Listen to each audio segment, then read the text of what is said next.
Before I get the kind of lecture I'd expect from my father, I know that it's a risky move to walk home alone at night.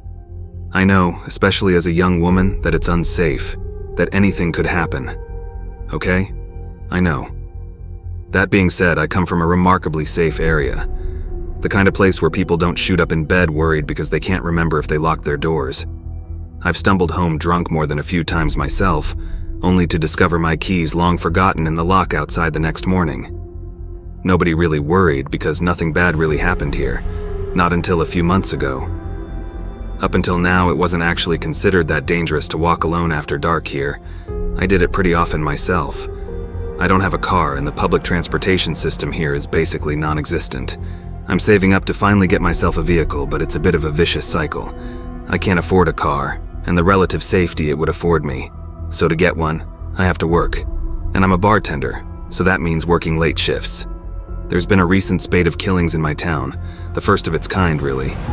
We've seen a startling number of victims who've all met their end at the hands of a frenzied knife attacker over the past few months, and the murders are all brutal beyond belief. The victims are stabbed to the point of death, and then some past the point of recognition, complete overkill. First, it was one murder every so often, but now sometimes multiple victims are found after a single night. All of these people were simply going about their business as usual, walking home after dark from work or a friend's place or the store.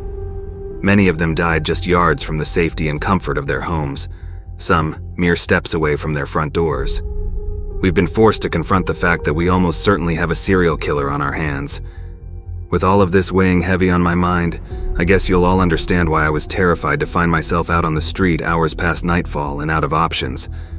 Surprisingly, I wasn't leaving a shift last night that I can plan for, and I actually have started carpooling with my coworkers over the past couple weeks. After realizing I was either out or working a startling amount of the nights when the killer added another victim to his count, I figured I needed to take these extra measures to ensure my safety. I was actually leaving my boyfriend's, ex-boyfriend's house late last night after we got into a huge fight. It started with the same old stuff. He's incredibly jealous, aggressively possessive. Despite my being faithful for the several years we've been together, he's never learned to trust me. He's always going on and on about my phone, insisting that if I don't respond to him, then I must be cheating. He was drunk, belligerent, and he wouldn't let it go last night. He pointed out several recent windows of time when I should have texted back, failing to realize that, because these instances were in the middle of the night, I was either working or sleeping like any other normal person. The fight started at around 2 a.m. and ended over an hour later. He seriously broke my phone, then kicked me out with no way to call for help. I had no cash on hand and no way to call a cab anyway.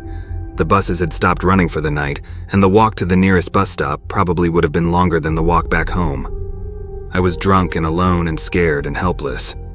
I briefly considered knocking on a neighbor's door, but stopped myself.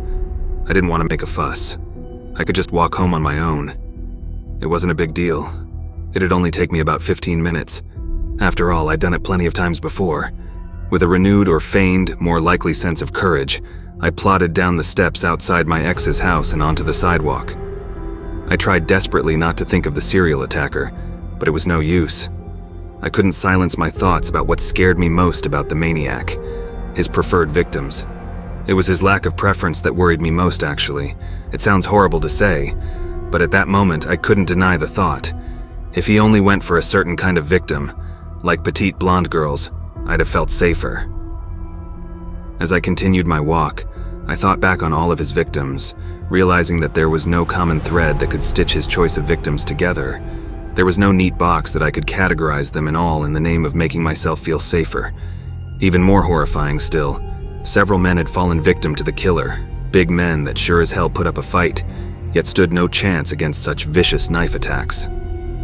Chillingly, such a variety in victims communicated one thing to me, and as I turned down the next street about halfway through my walk then, the message was suddenly loud and fucking clear. His motives to kill didn't come from the normal things I'd expect. He didn't hate his mom. He wasn't angry at his first girlfriend for leaving him. He wasn't killing a specific type of victim to live out his fantasies of vengeance against those he'd felt had wronged him. He killed for one reason, and one reason alone. He loved to do it. With this realization, I found myself walking at a brisk pace, much quicker than usual. Before the onslaught of brutal killings, I used to enjoy my walks home, used to savor the quiet of the town after dark. It used to feel like the world belonged to me, like everything had slowed down for my enjoyment alone, like I was the only person left on the planet. Last night it was different, a slight difference, but one that made a monumental impact. In my mind, I wasn't the only person anymore. Instead, it was just me and the knife-wielding fiend, hell-bent on my destruction, just the hunter and its prey. I tried to silence these thoughts, tried in vain to reassure myself that we hadn't seen an attack in a little over 2 weeks. For a few moments, these internal reassurances actually worked. Perhaps it was the buzz I still had going. I felt myself start to calm, though I remained vigilant. I had to be. My senses were on high alert so that I wouldn't get caught off guard. It was probably because of this heightened vigilance that I heard the sound from behind me, the first sign to prove that I was as far from alone as I feared. Before I'd even registered the disturbance, my head whipped around instinctively to look back over my shoulder. It was hard to see at first, but once I saw a quiver of movement in the distance, my stomach bottomed out and hit the ground. There was a man behind me dressed head to toe in black. He was walking quite quickly himself, with purpose, and I wasn't about to stick around and find out what exactly his purpose was. I felt frozen in place for a moment, but once my body caught up with me, we were on our way further down the street. I was only a couple blocks away from my house at that point, and my feet carried me as fast as they could, but my shoes were uncomfortable, and I found it hard to move. I could still hear him shuffling along behind me, his footfalls coming at a disturbingly fast pace. From the sounds alone, I figured I'd hardly expanded the gap between us. He was in quick pursuit. I wagered a second glance over my shoulder. Big mistake. Like some true horror movie shit, I toppled over. Reflexively, I threw my hands out in front of me so that my palms made harsh contact with the paved sidewalk. I knew I had to get up though because his steps were growing much louder. I began to panic as I realized that this was not only because he was closer to me, but because he'd started to run. Fast. Adrenaline surged through me, urging me to scramble to my feet and get home, or at least to get help. I don't think I was even in control of my body anymore. I'd relinquished all operating power to my most basic, primal self, commanded only by the will to survive. I figure this must be true, that I must have set all cognitive processes aside in favor of escape and survival, because I was startled awake this morning, at home. I woke up in bed, naked, hungover, with a foul taste in my mouth that took a few times brushing my teeth to get rid of. I'm a little worn out, but I'm safe.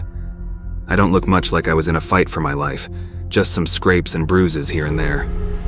My fingernails are surprisingly dirty, with some substance caked underneath them, probably dirt from when I fell. It's hard to say exactly what happened, though.